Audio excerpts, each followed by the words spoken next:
I was easy to love. That's the first thing people noticed about me. I listened well.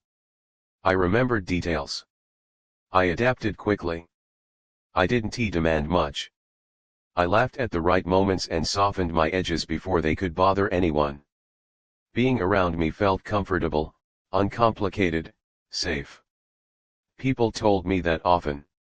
You're so easy to be with. You're always understanding. You never make things difficult.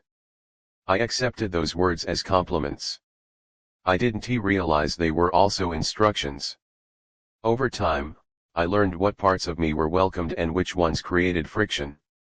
I learned which opinions were better left unspoken, which emotions needed to be diluted, which questions made people uncomfortable. So I adjusted. Not dramatically. Not consciously at first. Just enough to keep the warmth. Just enough to preserve harmony. I wanted to be loved and I was. But love, I learned, can be conditional without being cruel. The conditions were subtle. Be pleasant. Be reasonable. Be flexible. Be grateful. I fit them well. The version of me that emerged was kind, reliable, emotionally fluent. People trusted me. They confided in me. They leaned on me in ways that made me feel valuable. I was included. I was appreciated. I was not known. At first, that distinction didn't matter. Being loved felt like proof that I was doing something right. I told myself that intimacy develops over time, that depth comes later, that showing too much too soon is risky. Later became a pattern. I shared selectively. Carefully. I offered the parts of myself that were relatable, understandable, safe. I withheld the parts that were sharp, conflicted, unfinished. Those parts felt inconvenient. I didn't want to burden people with my doubts. I didn't want to complicate relationships that were functioning smoothly. I didn't want to risk rejection by introducing complexity where there was comfort. So I curated myself.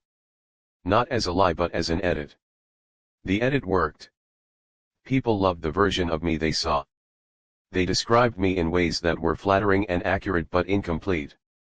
They knew my habits, my preferences, my reliability. They didn't know my restlessness. They didn't know the thoughts I never voiced, the desires I softened into acceptability, the internal negotiations that preceded almost every honest impulse. I told myself that everyone does this. That intimacy is always partial. That no one is fully known. Those beliefs made it easier to continue. But something strange began to happen. The more I was loved, the lonelier I felt. Not dramatically. Not in a way I could explain. Just a quiet sense that I was present everywhere and absent from myself. I could be surrounded by people who cared deeply about me and still feel unseen in a fundamental way. I started to wonder what exactly they loved. Was it me or the effort I put into being palatable? That question made me uneasy. So I avoided it. I doubled down on being what was expected. I refined my emotional intelligence. I became even better at anticipating needs, smoothing tension, maintaining connection. The better I became at it, the harder it was to stop. Because people relied on that version of me. They came to me for understanding, not truth. Comfort, not confrontation. Support, not honesty that might disrupt their view of me. I didn't blame them. I had trained them well. The moment I realized how deep this went came unexpectedly. Someone described me in a way that was kind, affectionate and completely wrong. Not inaccurate, but incomplete enough to feel alien. I smiled. I thanked them. Later, alone, I felt something fracture. I realized that if I corrected them, if I showed them the parts of me they hadn't seen, it would change the relationship. Not necessarily for the worse, but irreversibly. And I wasn't sure I knew how to survive that change. So I stayed quiet. That was the moment I understood something devastating. I had chosen to be loved instead of being known. and I had done it so consistently that I no longer knew where the boundary was between who I was and who I performed. I didn't feel fake. I felt deluded. As if my life had been filtered for mass appeal. The worst part wasn't that people didn't know me. It was that I had stopped offering myself the chance to be known at all. I didn't yet understand the cost of that choice. I only knew that something essential was missing, not from my relationships, but from my sense of self.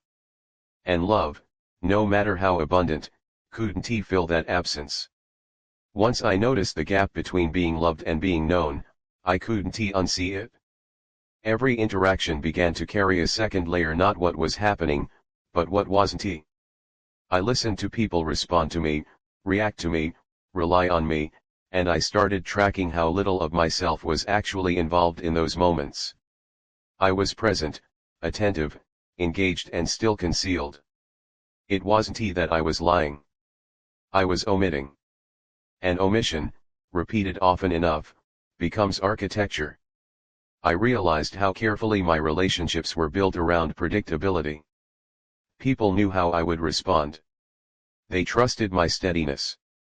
They felt safe with me because I rarely surprised them. My emotional range, at least the visible one, stayed within boundaries they had learned to expect. That safety came at a price.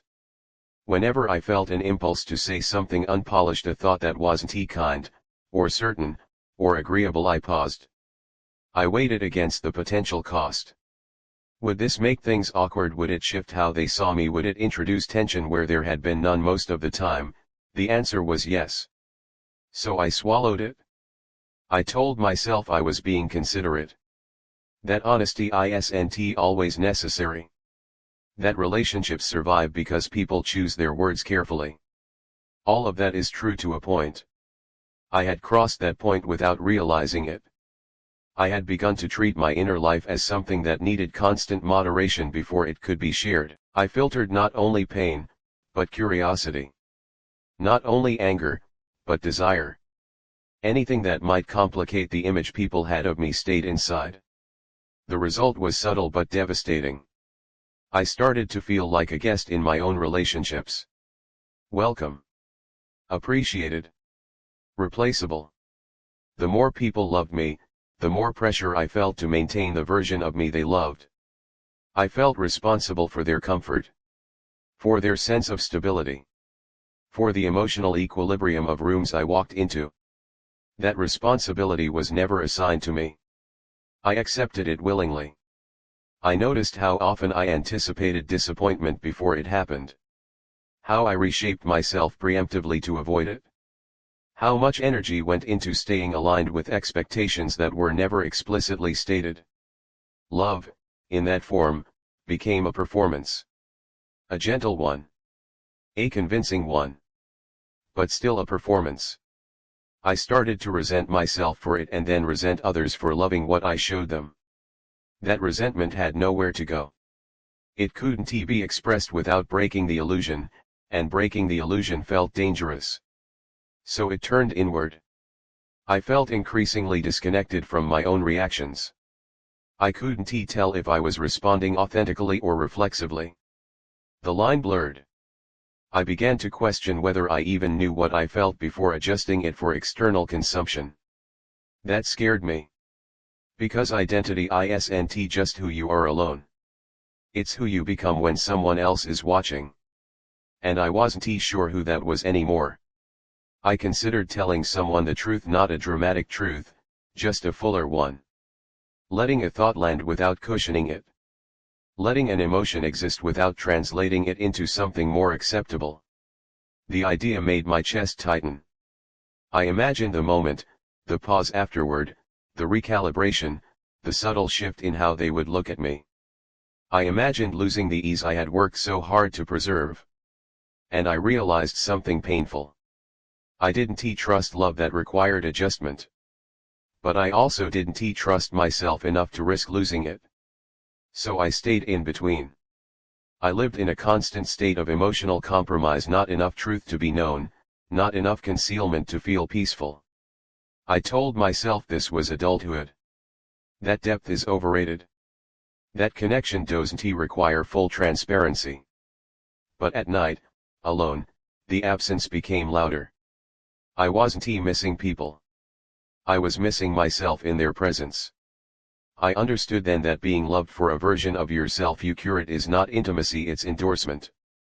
And endorsement feels good until you realize it's attached to conditions you can't safely violate. The thought that followed was terrifying. What if I stopped being what they loved, not dramatically, not cruelly, just honestly?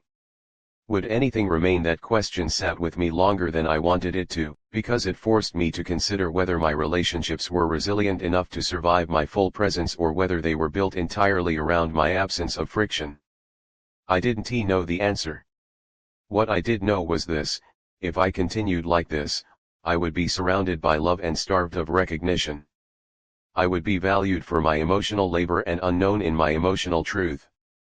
And that kind of loneliness doesn't scream. It settles. It becomes the background hum of your life, constant, ignorable, corrosive. I began to understand why people disappear, not because they are unloved, but because they are unseen. Why they leave relationships that look healthy from the outside. Why they choose solitude over connection that requires self-erasure. I wasn't ready to leave.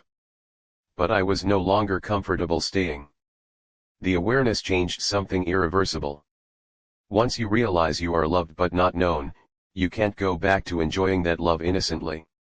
Every affectionate gesture carries a question behind it: do you love me, or the effort I make to be lovable? I didn't yet know how to answer that. I only knew that the cost of avoiding the answer was becoming unbearable. The moment I finally understood that something had to change, I didn't feel brave. I felt cornered. There is a specific kind of fear that appears when you realize that staying the same will cost you more than changing. Not immediately. Not visibly. But permanently. It's the fear of waking up years later and recognizing yourself only through what others remember about you. I had reached that edge. I knew that if I continued to be loved without being known, something in me would eventually calcify. Not break, harden. I would become efficient, pleasant, emotionally fluent, and fundamentally absent from my own life. So I tried something small. I stopped editing myself in one conversation. Not dramatically. I didn't confess a secret or overturn the relationship. I simply let a thought land the way it formed, unfinished, slightly sharp, unprotected. I didn't apologize for it. I didn't soften it. The silence that followed felt endless. No one reacted badly. No one rejected me. But something shifted. I could feel it: the recalibration, the subtle reorientation. The person across from me was adjusting their understanding of who I was. That terrified me more than outright rejection would have. Because rejection is clear. Adjustment is ambiguous. It meant I was no longer entirely predictable. No longer entirely safe. No longer exactly who they thought I was. I went home shaken. Part of me wanted to undo it, to return to the familiar comfort of being agreeable and contained. Another part of me felt something else, something I hadn't felt in a long time. Relief. Not happiness. Relief. The relief of not having abandoned myself in that moment. That feeling became my reference point.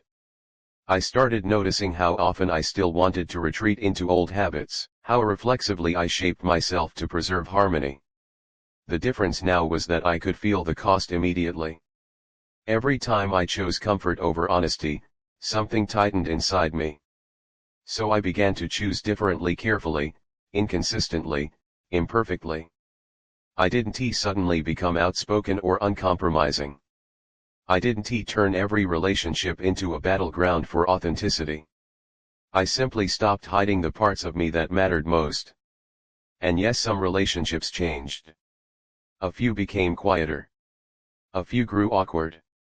One or two faded without explanation. I won't romanticize that. It hurt. It confirmed my fear that being known can cost you love. But something else happened too. Some people leaned in. Not because they liked everything they saw but because they recognized something real. They adjusted, not away from me, but toward me. Those relationships deepened in ways I hadn't known were possible. They didn't feel effortless. They felt honest. I learned that love without knowledge is gentle, but thin. It warms the surface but never reaches the core. Love that includes recognition is heavier. Riskier. But it carries weight. It can hold you. The hardest part was internal. I had to grieve the version of myself who was universally liked because she never complicated anything. I had to accept that being known means being misinterpreted sometimes. That clarity doesn't guarantee approval. I had to stop confusing peace with self-erasure. There are days when I still miss how easy it was to be loved without being seen. How smooth everything felt.